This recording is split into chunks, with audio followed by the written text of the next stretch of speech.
No two families are the same. Some of you currently lead a family. You're raising children. You want them to be lifelong followers of Jesus. Others of you have already raised your family. Now you have the responsibility and joy of helping raise grandchildren, which is infinitely more fun than raising children and so much more rewarding. When they're kids of your own, they're grouchy. You got to keep them. When you're a grandparent, you just give them back. It's awesome. Your role is different. The priority is the same. Lifelong followers of Jesus. You might be a single mom, a single dad, a grandparent raising grandchildren, a parent reparenting adult children. Maybe you're raising foster children or relatives. Regardless of the composition or the personality of your family, you're in the process. And others of you might say, well, Pastor Rod, I have no one. I don't have a family. Or my family's so toxic, I can't be with them. Then you're part of our family, church family. We share responsibility for each other. We have students here who are the only member of their family who serves Jesus. They need your influence, your love, and your support. I put information about kids and student ministry on the back of your bulletin. If you'd like to join a team, email us. Please know everyone who works with minors goes through a full background check and interview. So it's not like sign up today, work tomorrow. You got to go through the process. And if you're creepy, don't email us.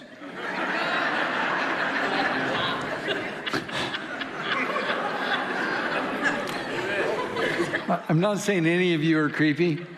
Okay, I didn't mean that. I can't get out of that, so I'm just going to leave it where it is. This series comes from a passage in Galatians 6. Do not be deceived. God cannot be mocked. A man reaps what he sows. The one who sows to please his sinful nature, from that nature will reap destruction. The one who sows to please the Spirit, from the Spirit will reap eternal life.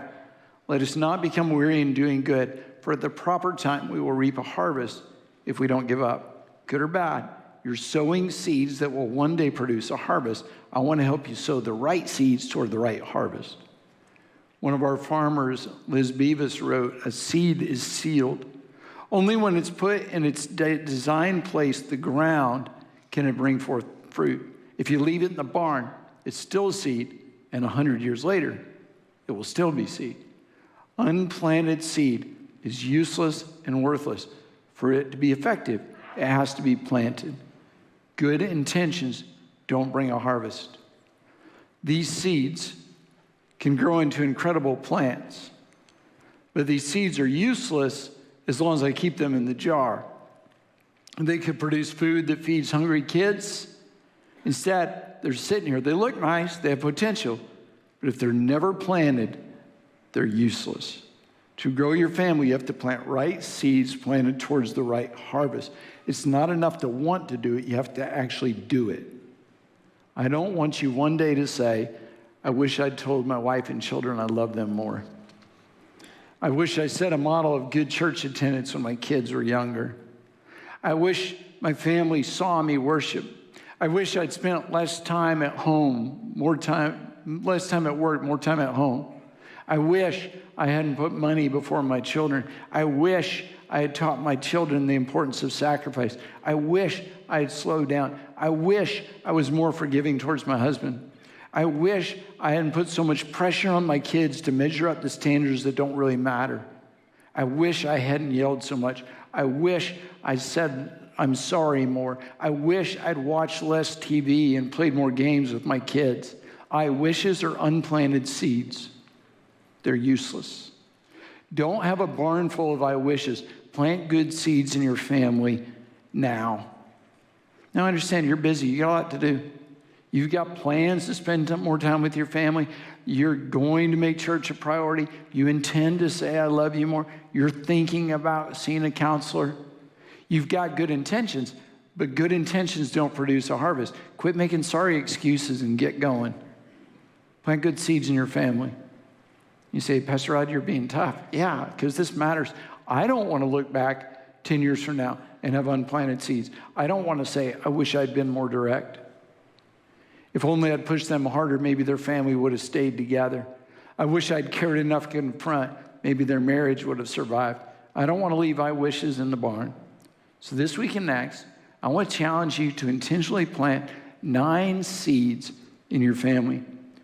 The first seed is affection, the outward expression of love. Make the decision in our family, we will love each other and we will express it. When my boys were little, they'd walk in my office and I'd say, do you know what I was just thinking? And they'd say, I know, you love me. I say, that's exactly what I was thinking, I love you. Now they're grown, my love hasn't changed. I still say I love you. This seems so simple. Hug your kids, say I love you. I understand your kids don't always enjoy it when you say I love you in front of their friends. Say it anyway. They don't want to be hugged in public, hug them anyway. I used to drive Parker to school. I remember one day taking him to Lakewood Middle School. And he opened the door to get out, and I said, I love you, son. And he didn't say anything back. Shut the door. I rolled down the window. I said, come here. He came back, and he said, what? I said, look at me, listen to me. When I say I love you, I expect to hear from you, I love you too. Even if you don't feel it, you're going to say it. If you don't, if you ever do what you just did again, I will put this car in park. I will get out of the car. I will chase after you yelling, this is my son whom I love. And then because you're bigger than me, I will jump in your arms and you better catch me. He said, I love you too, Dad. Good choice. Students, get over it.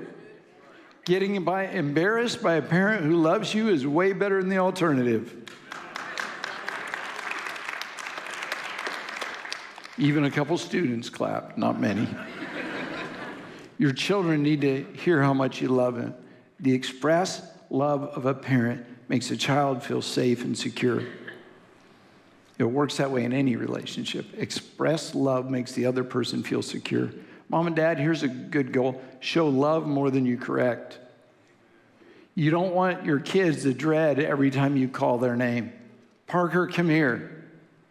What he expects is when you get there, you're going to pick up your shoes, clean your room. Instead, say, I just want you to know I love you. Don't stop with your kids. Your kids need to see love expressed in the context of a biblical marriage. I know they think it's gross when you kiss and hug your wife in front of them. Do it anyway. Openly express your love with words and actions. Treat them special. You say, Pastor Rod, this all sounds good. I can't do it. It's just not my personality. Change your personality. To allow a weakness in your personality to put your family at risk is stubborn and foolish. Hug every chance you get. Say, I love you 10 times a day. Find creative ways to express your love. If you don't have a family group message, start one. Regularly text them. Tell them you love them and you're thinking about them. You can't wait to have dinner with them. Make or order your spouse's favorite meal. Do the chore you know your parents like the least. Join your dad or your mom or your kid in doing something they enjoy. Tell your family thank you for picking you up at school, for remembering to take the trash out, for waking up early with the baby, for all the things they do that make life sweeter. Gratitude for the little things helps keep their love tank full. Now, I need to give you a warning. You start expressing love, it's contagious. They'll start expressing love, and you won't be able to stop. Plant affection in your family and plant affirmation. My definition of affirmation is positive, encouraging words. Everyone loves affirmation. You love to be told you matter. You love to hear things you've done well. You love to hear good things about yourself. I get between 700 and 1,000 emails a week, not counting the junk ones. And that's depending on what I preach and how many people get mad at me. Every morning when I open my inbox, I scan through the names, and if I see an email from an encourager, I open it first because I know I'll feel better. I save those encouraging emails. I also save almost every encouraging note, card, or letter I get. I have them from years ago. And when I'm feeling a little down or when people are jerks, I reach in the bottom right-hand drawer And I just randomly pull out notes. I did it this week. Here's a note from 2006 from Sarah Richmond, now Sarah Woods. Here's one from December 21st, 2003 from Tiffany Scheider, now Tiffany Richardson. Here's one from Pastor Brian on the 4th anniversary of me being pastor 17 years ago.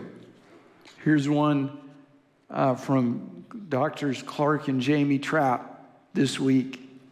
I read them all. You say, Rod, you sound fragile and insecure. You must have low self-esteem. I probably do. But I think I'm just willing to admit how good encouraging words make me feel.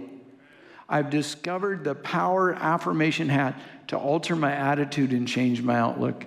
It works. Years ago, teaching a middle school connection class, I taught about the power of encouraging others. And at the end of the class, I taped a piece of paper on everyone's back. And for the next 15 minutes, we walked around the room writing good things on each other's backs. 17 years later, I was in the home of one of those students, now an adult. Her closet door was open, and there was a bulletin board. And on that bulletin board, I found that piece of paper, yellowed, brittle with age, 17 years later. Those words of affirmation still had a prominent place. Your words of affirmation will be remembered forever. Your words of anger will also be remembered. You get to decide how you want to be remembered. If you have a difficult child you can't get under control, try affirmation. If your spouse isn't responding, try affirming words. You say, Pastor Rod, they're going to think something's up if I start saying a bunch of positive things. Yeah, it's a pretty good sign you need to start. Telling your spouse everything wrong about them isn't working and won't ever work. It won't make your relationship better. It won't lead them to change. In fact, they'll intentionally not change. Change your approach, become an affirmer. Here's the powerful truth. You return to the place that makes you feel affirmed. If you get treated nice at a restaurant, you go back. Whole hog, they treat me like family. They know my name. There's a table with my picture on it that says Pastor Rod's table. They love me. You say, well, we have a good barbecue restaurant. You need to try ours. I don't want to go to your sorry dog beat up barbecue restaurant. I want to go where I'm loved. If someone always has a kind word for you at church, you find them every chance you get. If you feel loved and affirmed in your home, you return to that home. You want to spend as much time as you can in an affirming environment. Affirmation keeps the family together, not just short term, but long term. Paul wrote, encourage one another and build each other up. Affirm. Now, it's inevitable over the course of life, you will say and do things you shouldn't. You will hurt others in your home, even when you don't intend to. It happens in every family. And those moments test the strength of your home. Anyone can be happy when things are going good, when they get their way. But how are you going to respond to hurts and offenses? Nehemiah chapter 9 describes God this way. You are a God of forgiveness, gracious and merciful, slow to become angry, full of unfailing love and mercy. What a beautiful picture of God. Gracious, merciful, full of love, slow to be angry. That should be your goal in your home. Slow anger, quick forgiveness, quick love. Plant forgiveness in your family. Family is the environment God created as the opportunity to learn and grow. Learning and growing is a vulnerable process. You have to be willing to make mistakes and to bear with others as they make mistakes of their own, and then forgive. If you don't forgive, fear will rule your home. Your family will fear making mistakes. Failure will drive them away. Don't rule with fear, lead with love. When you're quick to forgive, you create a safe place, assured of your love, not fearful of your judgment. Your family will be emboldened to be vulnerable, take healthy risks, learn, and thrive. Building a strong, healthy family isn't easy. You need God's help, Pray for your family. Pray that the seeds you plant in their life will grow. Pray that God will give you a harvest, that every member of your family will be a lifelong follower of Jesus. Pray against the enemy who tries to harm your family. I pray for my family every morning. Pray for Cindy and for Tyler and Parker and for Emily and for Meredith and for Evie and Maverick, that God will watch out for them and protect them, and they'll hear his voice and do his will. And don't just pray for your family, pray with your family out loud where they can hear you. You say, well, I'm worried how I'll sound. Teach them that prayer is the same as talking to me or talking to each other. Normal language. Make it a normal thing in your house to pray. When your kid gets hurt, pray, and then put a Band-Aid on it. Or if your kid's like Evie, put 8 Band-Aids on it. When you receive a blessing, pray. Thank God. When God protects you, pause and pray. When you mess up, pray. Pray out loud so your family hears you. Don't just pray over the meal. Make prayer a regular thing in your home. Pray for your family. When Cindy and I got married, money was really tight. In spite of that, we made the decision to always be generous. And at different stages of our family, the amounts were certainly different. But we've always honored that decision. Paul's command came with a promise. 2 Corinthians 9, remember this, whoever sows sparingly will reap sparingly. So if you sow a little, you reap a little. Whoever sows generously a lot will also reap generously a lot. When you act and give generously, God responds generously. It's a wonderful promise you can stand on in your financial life. It works. The more you give to God, the more he blesses you. I learned it from my mom and dad. They budgeted an amount every month to share with others above their tithe and missions giving. Because they wanted, when God put someone in their heart, they wanted to immediately obey. They actually planned to be generous. They had the money set aside for that. Cindy and I do the same. We have money so we can immediately respond when God tells us to share. Giving to missions is a huge part of our budget. We want to generously share our resources to advance God's kingdom. Tyler and Parker were little. We would tell them how much we were giving. And for them, it seemed like a crazy, huge amount of money. But we were intentionally planting a seed of generosity in our hearts. We were fairly radical in our approach. Every November, we'd have a family meeting. And I'd say, here's how much we have budgeted to spend on each person for Christmas this year. Now, here's the family that we're going to help. And then we voted. And we voted on how much of our Christmas we'd give away to bless others. We regularly decided less for us and more for someone else. I remember years when Tyler and Parker both said, I'll give it all. And they did. And we really did that. You say, Pastor Rod, that's cruel. You didn't buy them any Christmas gifts? No. We didn't go out and spend more money we didn't have to buy more gifts. The gift was sharing with others. And come on, they had grandparents. They still got gifts. You gave them gifts. They still had something to open. The result of that seed, Pastor Parker, Pastor Tyler, are incredibly generous. You wouldn't believe the percentage of their income that they give away. They're far more generous than Cindy and I were at that same stage. They're way beyond 10%.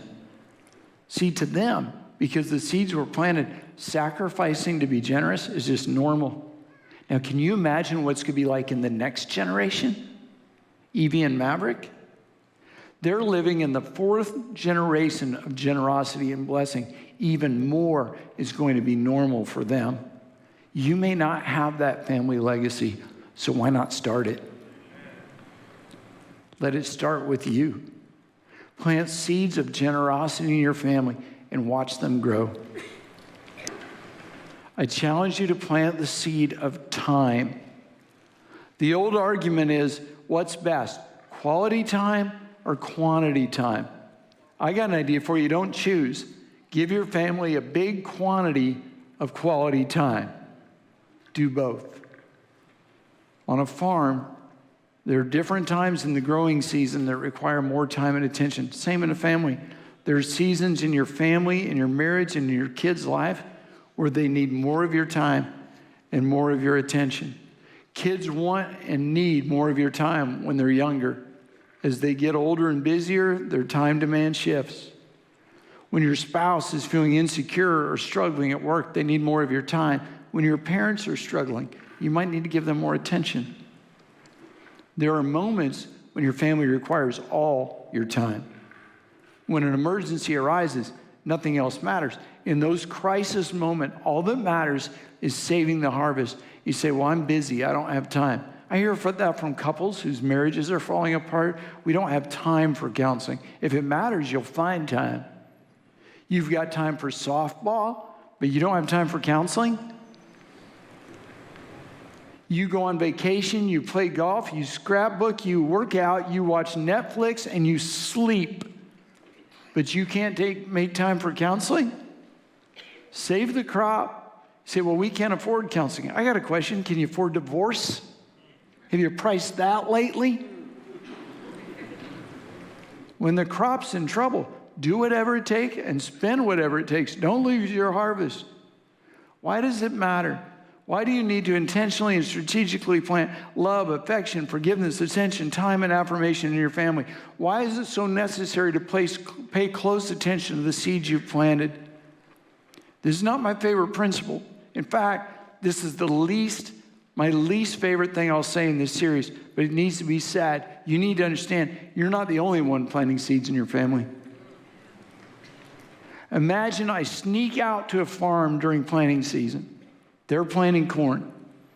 I go behind the tractor with a big bag of thorn and thistle seeds. I'm not sure if those exist. I don't know if you can go to Walmart and say, I'd like to plant some thistles. Some of you have a yard full of thistles and you never planted any. So I have no idea. Somewhere, somehow, there are thistle seeds. But we're imagining, so imagine I have a bag of them. Everywhere they throw a corn seed, I throw a thistle seed. How hard would it be to plant corn in that field? That's what happens in your family.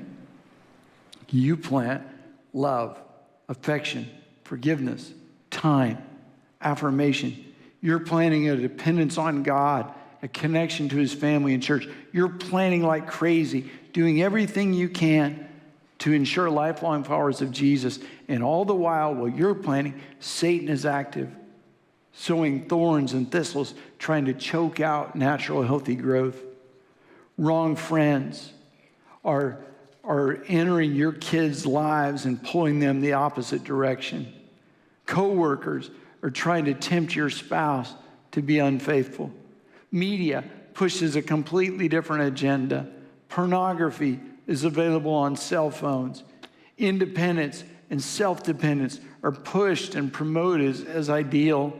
Companies paint fun, exciting images of how good life will be if you'll just drink their vodka or their tequila. They never show you the destruction that follows. Money is valued over faithfulness. Possessions are more precious than sacrifice. Getting is more important than giving. All those seeds are being planted at the same time you're trying to sow good seed. These are hard times to raise children. And our students and our kids face pressures we never faced. The world has changed. You've got to fight for your family. You can't afford to lose. Fight in prayer. Pray against every strategy and every individual that the enemy is using to try to attack the seeds you've planted. And since you know you're not the only one planting seeds in your family, get other people on your team who also plant right kinds of seeds. That's one of the most important reasons to be connected to a church family.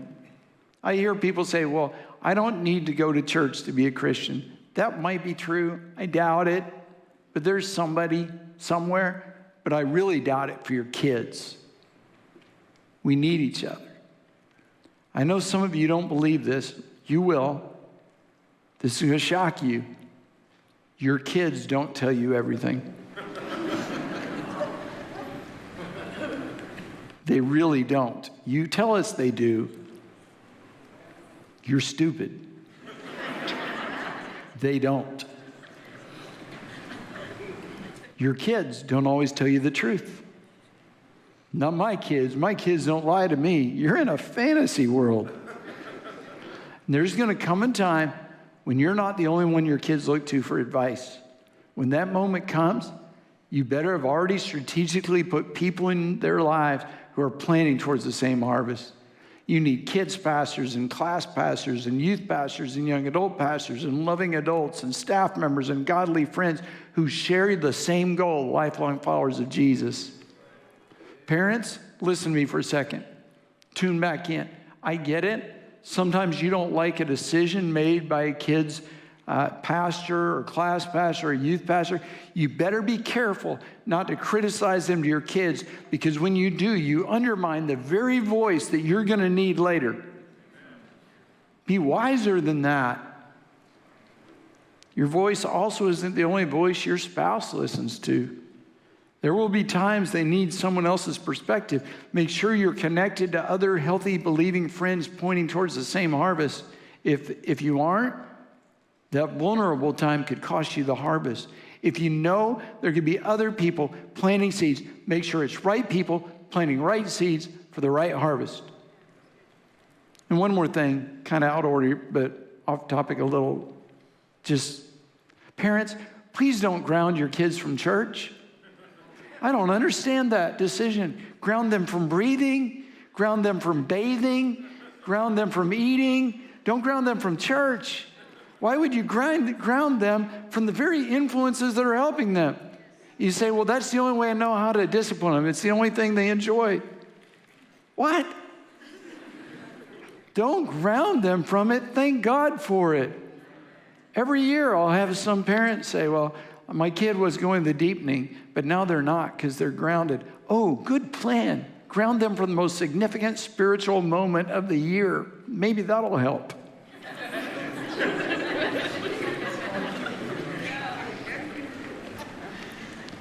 If you don't have kids and you aren't married, there's still going to be moments, and lots of them, when you need friends who will stand with you and encourage you on God's path for your life. We need each other. We need to get together. I love online church, but that's one reason why we need to come to church in person.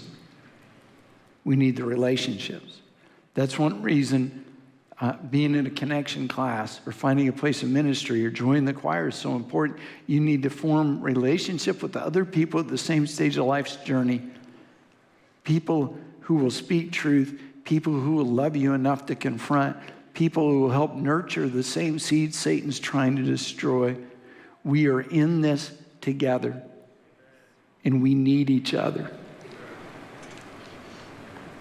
Parents, there will come a moment in your kid's life when you suddenly turn stupid. So many parents come talk to me. My kid thinks I'm an idiot. I just tell them, wait 4 years, you'll be smart again. It'll happen. But for those 4 years, you sure better have somebody else planting good seeds for the harvest. We need each other. Everything's better in teams, including raising a family.